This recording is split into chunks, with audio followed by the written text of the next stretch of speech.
ka qenë kujdesi për hoxhallarët në përgjithësi, për hoxhallarët shqiptarë. Përmendëm raportin me Sheh Albani rahimahullahu taala dhe kujdesi me pas profesor në Universitetin Islamik, po edhe raporti i tij me Sheh Abdul Kadrin rahmetullah alayh.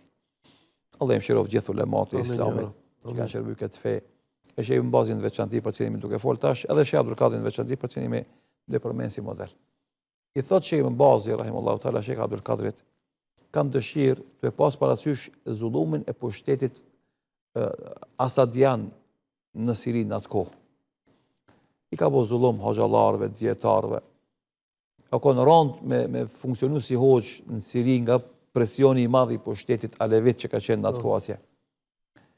Të pas parasysh kontributin e madh që ka pas Sheh Abdul Kadri në shkencat e hadithit, e ka ftu ka thonë hajde në Saudi, jem pse më dikon, edhe jeton në Saudi, edhe vazhdon me punë tonë akademike.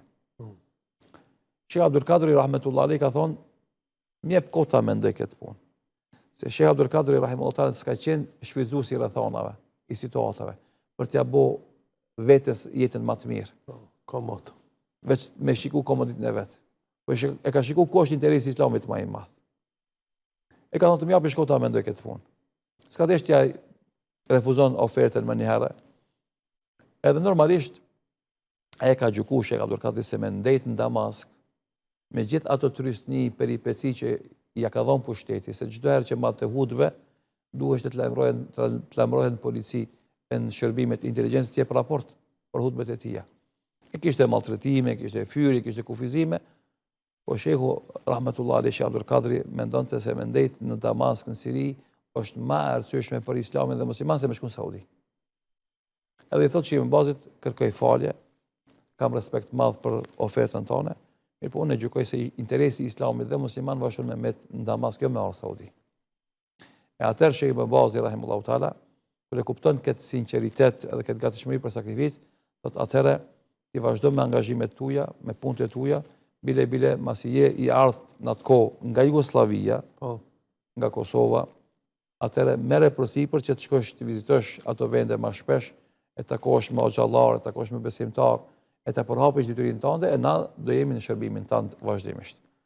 Do thotë, kështu ka qenë edhe kjo ndodhi mes Sheh Mbazit rahimahullahu taala dhe Sheh Abdul Kadrit, ku është munduar Sheh Abdul Kadri Arnauti, domethënë që është me origjinë nga Kosova, nga Vrella i Stogut 5, me përkra atë në punët e veta akademike në shërbimin e Islamit, që çdo kund ku kanë dëgjuar që ka pas hoxhallar që kanë punu për Islam, e kanë ndihmuar Islamin, ai është munduar me ndihmu. Në çfarë forme?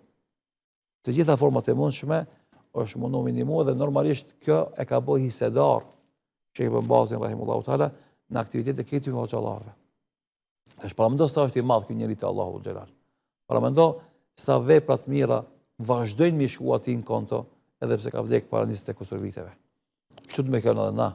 Andaj kur folim na për Sheh Mbazin, realisht porosia dhe mesazhi nga ky emision është që na hoxhallarët fillimisht, po dhe çdo besimtar mundohet që këtë jetën e tij ta shfryzon për fitu kënaqësinë e Allahut. Ta mbush me vepra të mira. Mos mashtrohet me dëfrime, argëtime, që normalisht ka nevojë njeriu her pas herë në vet, ama në gjitha situatat kujdeset për shpirtin e tij, kujdeset për pozitën e tij tek Allahu xhelal. E kjo atë e bën madhështor këtë botë, pa dhe jep pozita shumë të mëdha te Allahu xhelal. Atëherë ky njeri nuk ka më bë pishman, pse ka harxhu këtë kohën në adhurim Zotit dhe shërbim të njerëzimit.